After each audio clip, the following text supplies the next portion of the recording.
ओम शांति। आज बाबा का 7/4/2021 का मधुर महावाक्य। मीठा बाबा कहते, मीठे बच्चे, बाप दूर देश से आए हैं तुम बच्चों के लिए नया राज्य स्थापन करने। तुम अभी स्वर्ग के लायक बन रहे हो। प्रश्न, जिन बच्चों का शिव बाबा से अटूट निश्चय है उनकी निशानी क्या होगी?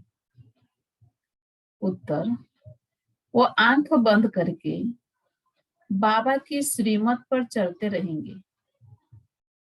जो आज्ञा मिले, कभी ख्याल भी नहीं आएगा कि इसमें कुछ नुकसान ना हो जाए, क्योंकि ऐसे निश्चय बुद्धि बच्चों का रिस्पॉन्सिबल बाप है। तुम्हें निश्चय का बल मिल जाता है। अवस्था अडल और अचल हो जाती है। गीत है, तुम ही हो माता, तुम ही पिता हो, तुम ही हो बंधु, तुम ही सखा हो। ओम शांति। यह महिमा किसकी सुनी? शिवाय तुम बच्चों की दुनिया में और कोई जानते नहीं है। यह है ऊंच ते ऊंच बाप की महिमा। बाकी जिसकी भी महिमा करते हैं वो फालतू हो जाती है। ऊंच ते ऊंच एक ही बाप है, लेकिन बाप की पहचान कौन देवे? खुद आकर आत्मा की और अपनी पहचान देते हैं। कोई भी मनुष्य को आत्मा की भी पहचान नहीं है। भल कहते हैं महान आत्मा, जीव आत्मा। शरीर जब छूट जाता है तो कहते हैं आत्मा निकल जाती है, शरीर मुर्दा हो जाता है। आत्मा अविनाशी है, वो कभी खत्म नहीं होती। आत्मा जो स्टार मिशन है वो अति सूक्ष्म है। इन आंखों से देखने में नहीं आती है। कर्तव्य सब आत्मा करती है, परंतु घड़ी घड़ी देह अभिमान में आ जाते हैं तो कहते हैं मैं फलाना हूं, मैं यह करता हूं। वास्तव में करती सब आत्मा है। शरीर तो अर्गान से है। यह साधु आदि भी जानते हैं कि आत्मा बहुत सूक्ष्म है, जो भ्रुकुटी के बीच में रहती है, परंतु उनको यह ज्ञान नहीं है कि आत्मा में यह पाठ बजाने के संस्कार है। कोई कहते आत्मा में संस्कार होते नहीं, आत्मा निर्लेप है। कोई कहते संस्कार अनुसार जन्म मिलता है। मतभेद बहुत है। यह भी किसी को पता नहीं कि कौन सी आत्माएं 84 जन्म लेती है। तुम जानते हो कि सूर्यवंशियों को ही 84 का चक्र लगाना पड़ता है।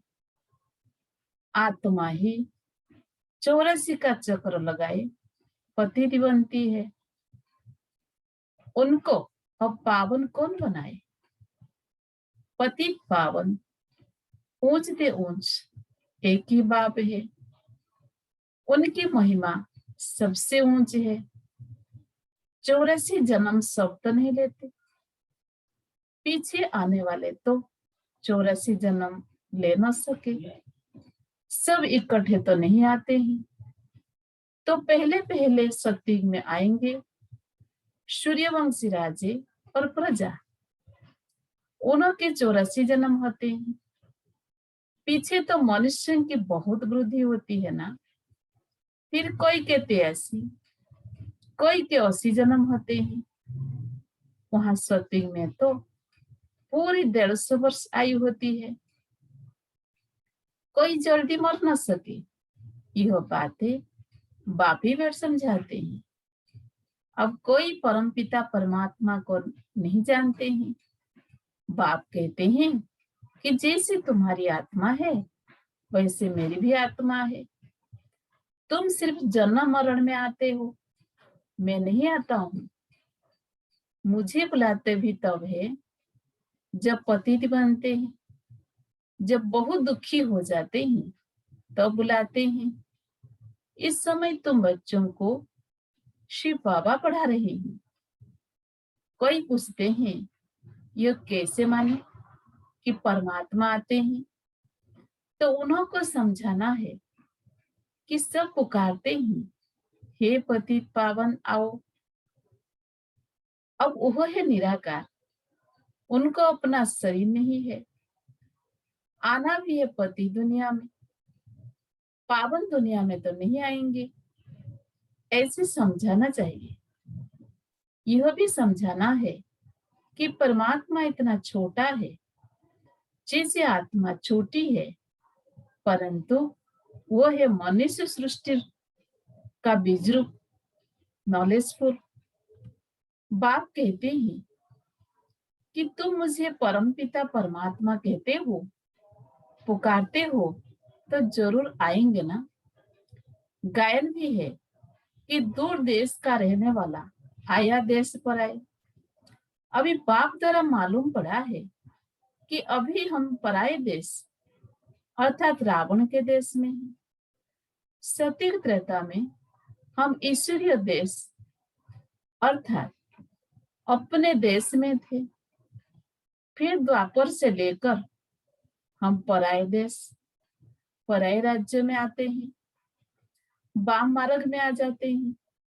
फिर भक्ति शुरू हो जाती है। पहले पहले शिव बाबा की भक्ति करने लग जाते हैं। वे लोग शिव का इतना बड़ा लिंग बनाते हैं, परंतु इतना बड़ा तो वो है नहीं। अभी तुमने समझा है कि आत्मा और परमात्मा में क्या फर्क है। वो नॉलेजफुल, सदा पावन, सुख का सागर, आनंद का सागर है। यह परमात्मा की महिमा है ना। अब बुलाते हैं कि हे पतित पावन आओ। वो है परम पिता जो कल्प कल्प आते हैं। दूर देश के रहने वाले मुसाफिर को बुलाते हैं, उनकी महिमा गाते हैं।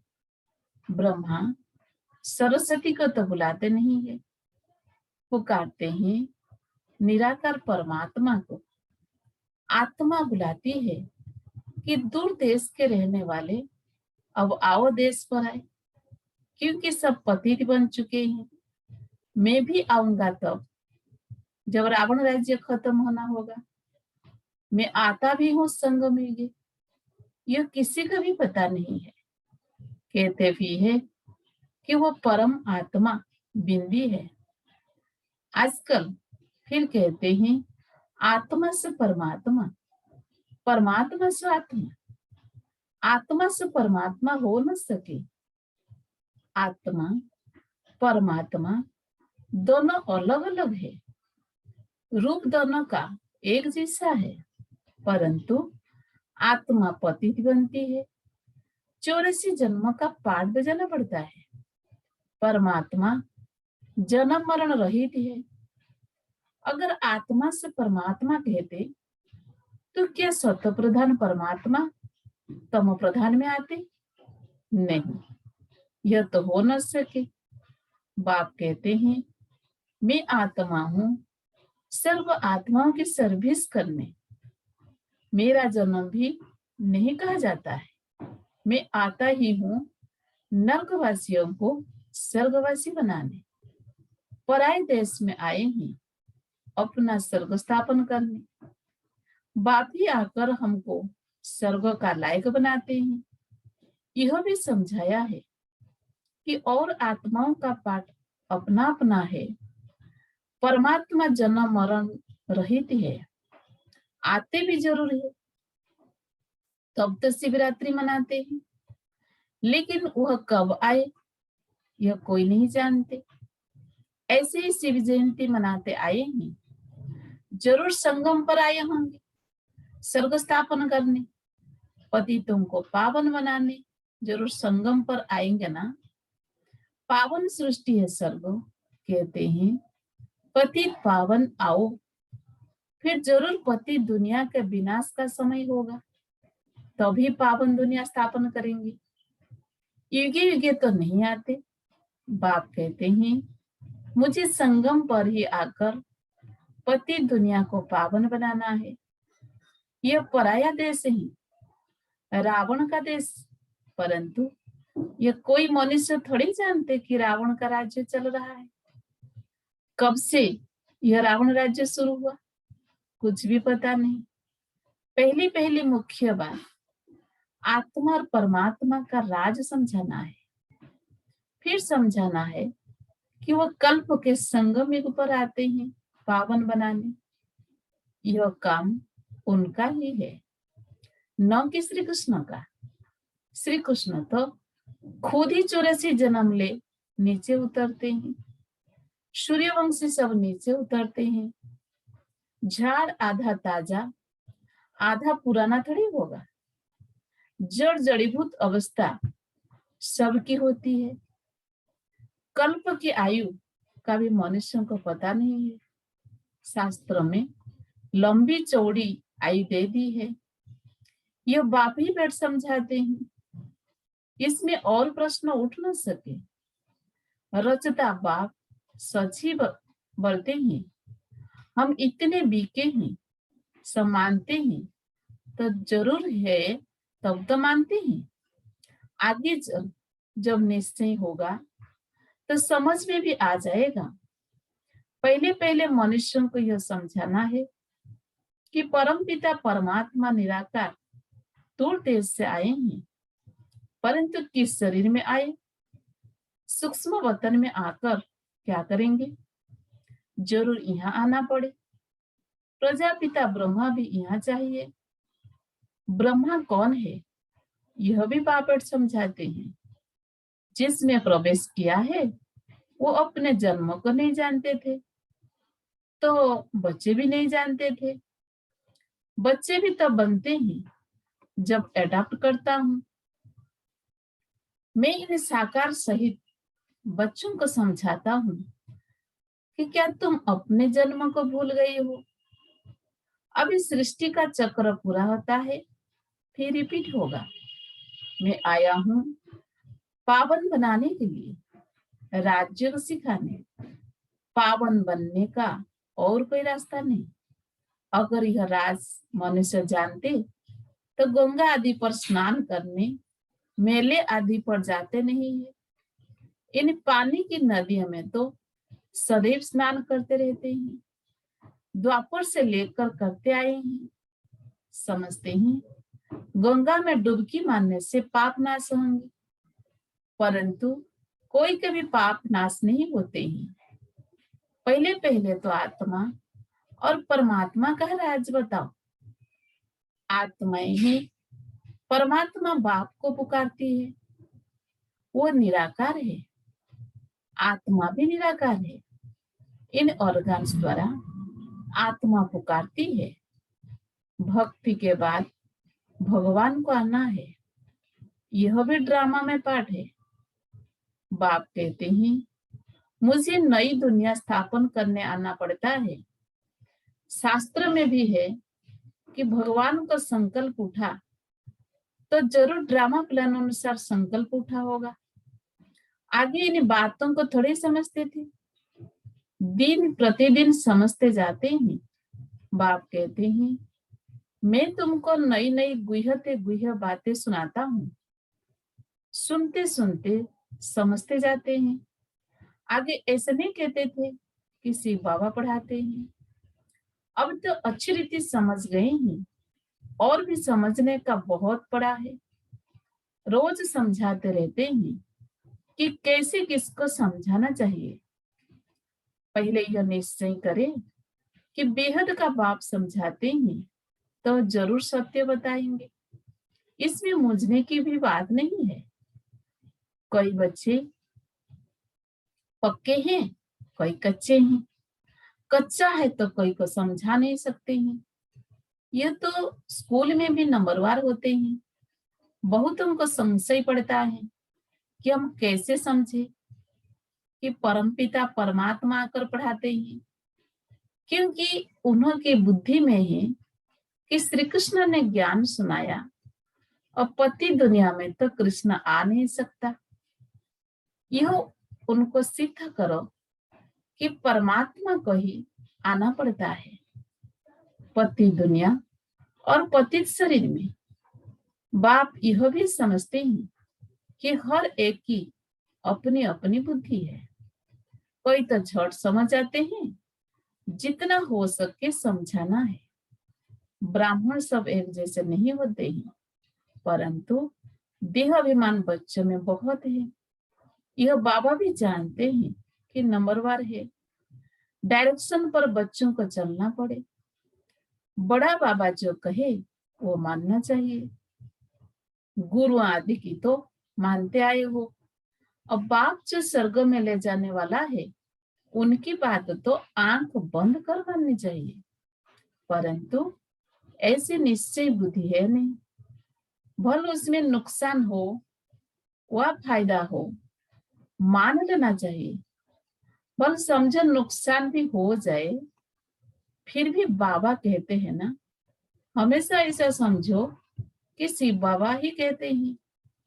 ब्रह्मा के लिए मत समझो, रेस्पॉन्सिबल शिव बाबा होगा। उनका ये रथ है, वो ठीक कर देंगे।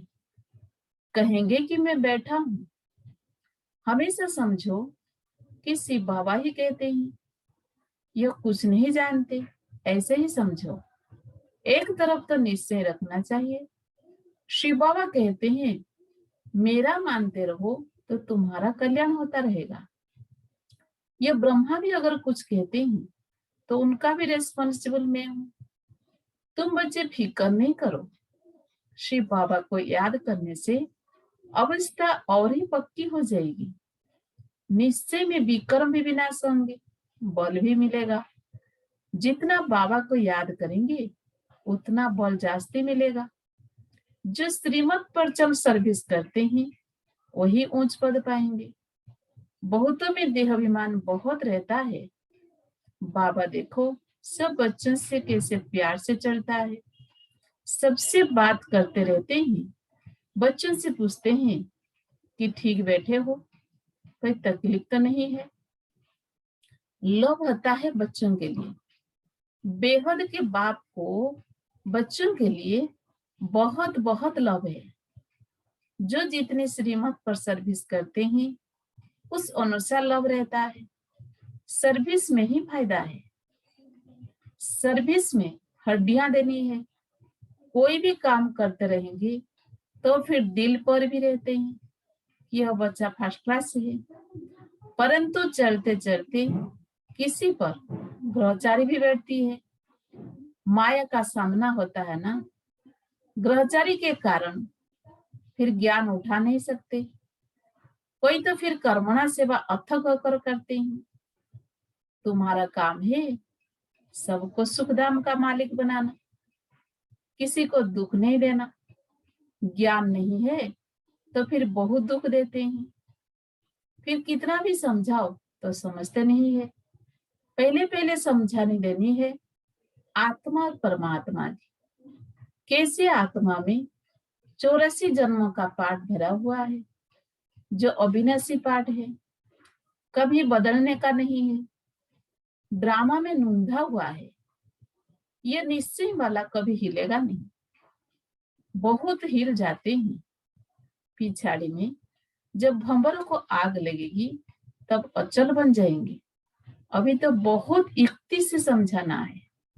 अच्छे अच्छे बच्चे तो सर्विस पर रहते हैं, दिल पर चढ़े रहते हैं, बहुत तीखे जाते हैं, बहुत मेहनत करते हैं। उनको सर्विस का बहुत शौक रहता है। जिनमें जो गुण है वो बाबा वर्णन करते हैं। अच्छा, मीठे मीठे सिके लधे बच्चों प्रति माता पिता बाप दादा का याद प्यार और गुड मॉर्निंग। रूहानी बाप की रूहानी बच्चों को नमस्ते। हम रूहानी बच्चों की रूहानी बाप दादा को भी याद प्यार, गुड मॉर्निंग, नमस्ते नमस्ते नमस्ते। धारणा के लिए मुख्य सार। नंबर 1, सर्विस में हड्डियां देनी है। किसी भी बात में संशय नहीं उठाना है। सबको सर्विस से सुख देना है, दुख नहीं। नंबर 2, निश्चय के बल से अपनी अवस्था को अडल बनाना है। जो श्रीमत मिलती है उसमें कल्याण समाया हुआ है, क्योंकि रेस्पॉन्सिबल बाप है, इसीलिए फिकर नहीं करना है। वरदान, सहज योग को नेचर और नेचुरल बनाने वाले हर सब्जेक्ट में परफेक्ट भवो। जैसे बाप के बच्चे हो, इसमें कोई परसेंटेज नहीं।